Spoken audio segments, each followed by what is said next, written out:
One of the things you might or might not notice is that I have turned the entire warp over. Usually it doesn't really matter, but before the orange was on this side and the purple was on this side, but because of the way the ribbons lay on this, it does actually matter.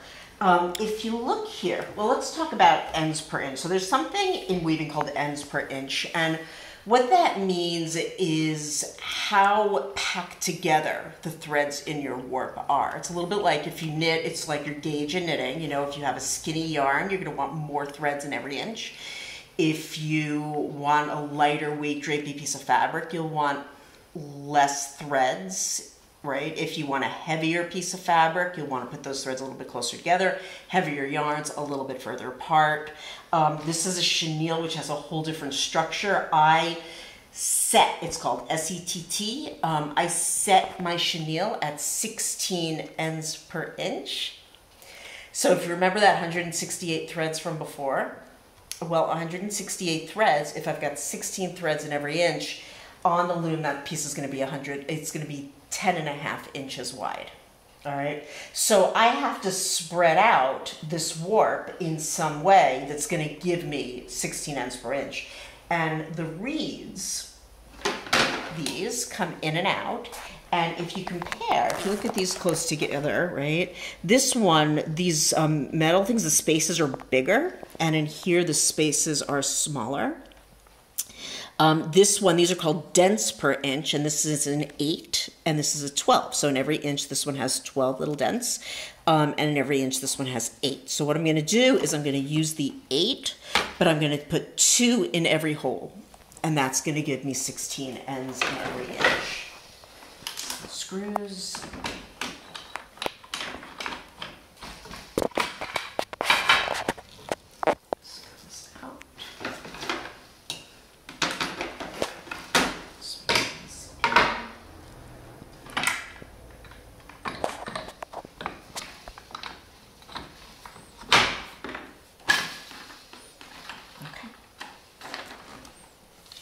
I want to center my warp on the loom. It's better for the fabric, it's better for the loom. So I want it to come right out in the center, so I do a little bit of measuring. I'll measure the whole thing, that's 26.5 inches. It's 10.5, so that means that there's 16 inches I'm not using, 8 on one side, 8 on the other. So I am going to start threading right here, and that should center my warp.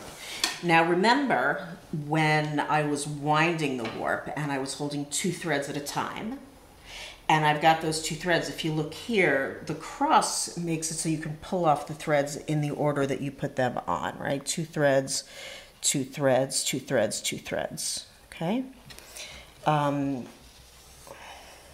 And I'm really looking at everything in relationship to each other. So I'm kind of looking at how it's coming off of this bundle, how it's going into that bundle. And I take those and I just use a little hook and I pull it through, okay? Go to the next dent, take my next 2 threads, pull them through. Chenille tends to kind of get a little wonky in here, and it's a little bit harder to see as opposed to like a tightly spun cotton where all the threads just stay where they should be. Chenille doesn't want to do that. I tend to be someone who lets the yarn do what it wants to do as opposed to trying to control it at every step, and then I clean it up afterwards.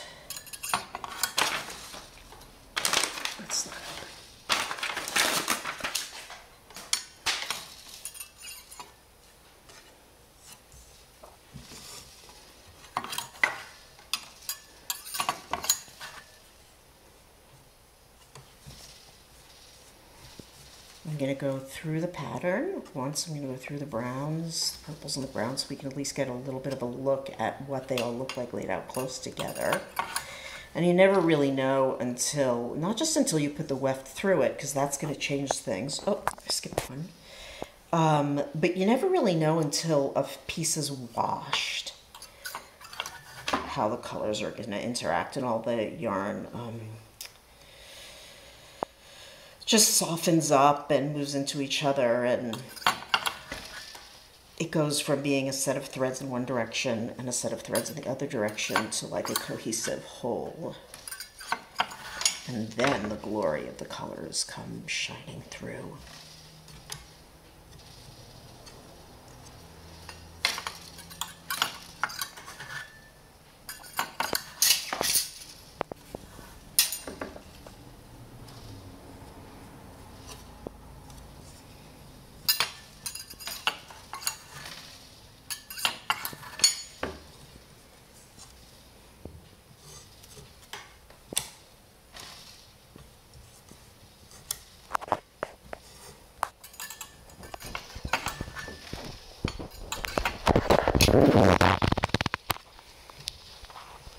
I know this looks like a mess, but it's actually not as much of a mess as it looks like.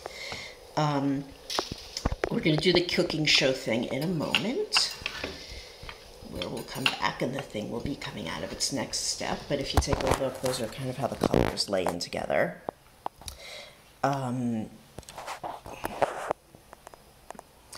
I'm going to keep working on this, and I just want to remind you, you know, this kind of looks like a mess. It doesn't scare me. It'll sometimes scare my students, but I can decipher that. But the thing that's making this stay safe is, remember this tight, tight tie here? So in the end, even if it looks like a mess here, when I go work in the back and I kind of pull each thread, this tie is going to stop them all at the exact same place, and they're all just going to beautifully fall back in order again. And I'll show that to you in a little bit. All right.